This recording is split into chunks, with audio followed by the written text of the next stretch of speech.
Hi guys, in this video I would like to share with you the cast on technique that I used to start this balaclava, as well as to show how to start working on the first part. So the first part actually was right here. So the first thing we're gonna start is the left side, then the second part will be the front side, and then the third part will be the right side. Okay, so left and right sides have 3 sections in it, 3 parts to it, and then the front portion has 1, 2, 3, 4 parts. Okay, so here's one more thing. For this particular balaclava I use this yarn here. I believe this is Tehit cashmere. They say it's 100% cashmere, but I would not know. And has additional yarn that comes together, and I used 2 plies of this yarn and 2 additional yarns, and on top of that I added alpaca drops to it, okay, to create a little bit fluffy look. Okay, so now I'm going on to the second balaclava, and this time I'm using a different type of yarn, which is this one is by Lana Grossa Merino Uno, and the second yarn will be drops alpaca. So the needle size for this balaclava was selected 3.5 because the previous yarn that I used for this balaclava was slightly thinner. This yarn is thicker, so I picked needle size 4.5 millimeters. And so we're going to use the backwards loop cast on technique. It's a bit tricky to start, but it will all make sense at the end, because it's gonna be way easier to join the seams together with this technique here. Okay, so we simply are going to create loops like that.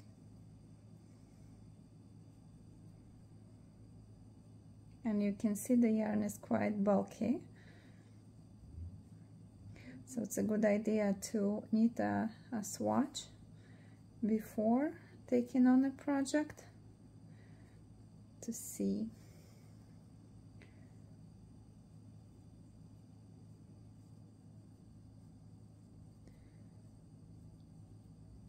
Okay.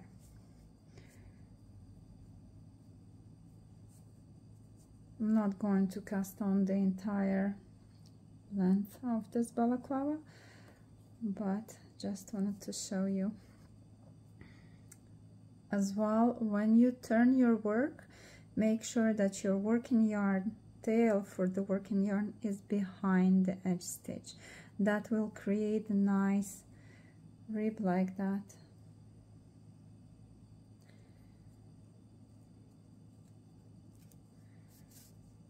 Okay, so this is the wrong side, and all the stitches that we're using for the wrong and the right side are the knit stitches. So we simply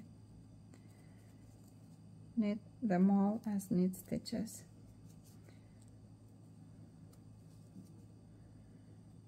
Like that.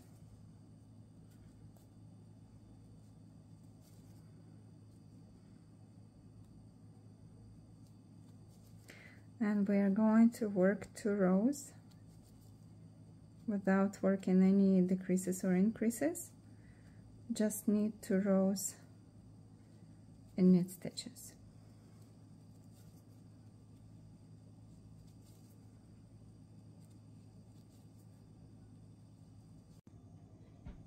So now you have 2 stitches left, and you would need to turn work. So that was your second row, and then the third row you turn work, and now we're going to make an air loop, and we're gonna make it just like that. Grab the yarn from behind and under and make a loop, okay, and continue to knit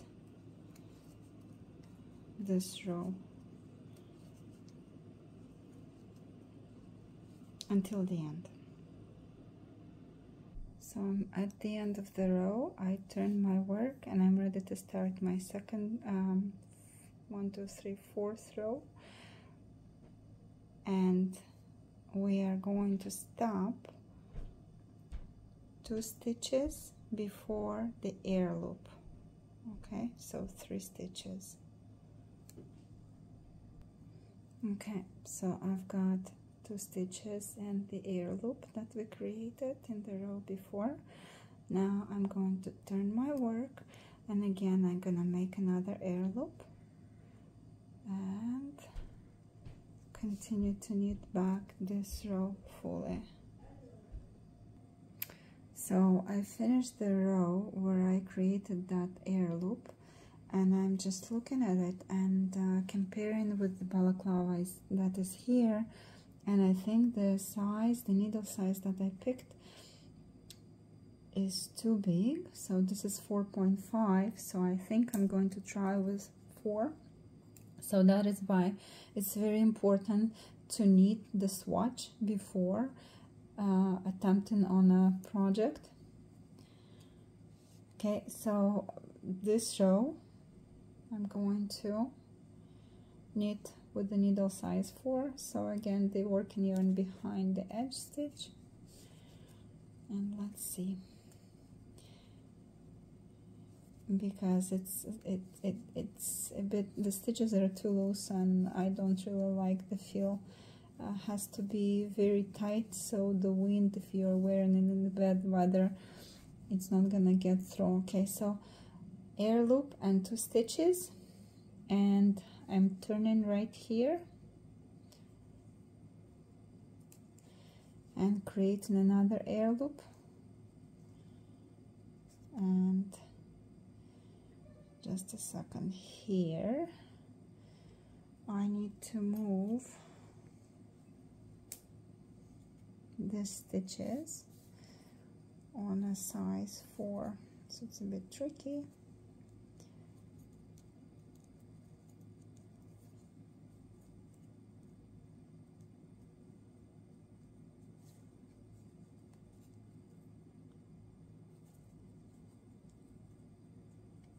Okay, there you go. Air loop, and again knit stitches to the end. So I created an air loop in the previous row, and you can see that this I just did 2 rows, but I can already see that the stitches are way tighter than the ones underneath. And now I'm going to show you how to knit these 2 stitches together to create you know, to knit the row to the end, so you would be able to start a new part, which is simply take this 2 stitches together and knit it. Okay, next one, knit as a regular stitch, and then these 2 together again, knit as one. Next one is a regular stitch, 2 together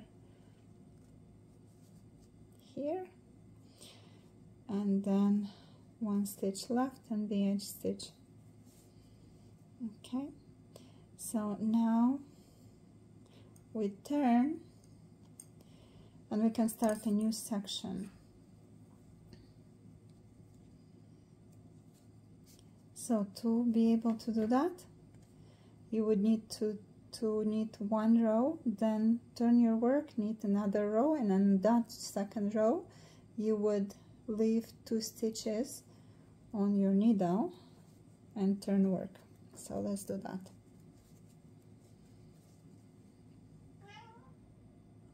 So I turn my work and I'm working my way back until I have 2 stitches left.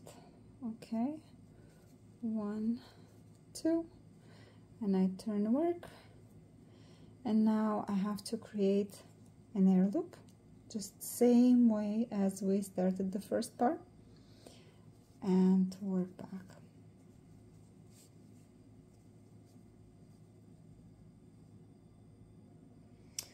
Okay, so I turned work and I'm knitting back, and I'm going to turn here. So I'm going to turn right here. I have an air loop, 2 stitches before it, turn work, create another air loop, and work back.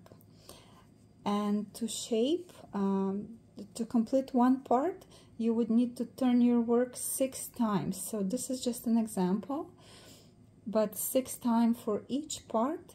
And then if you have 3 parts, then on the last row you will knit it all completely after you turn 6 times. As I showed you previously, you knit the row fully, then you turn back, and then you start again the second section. Okay,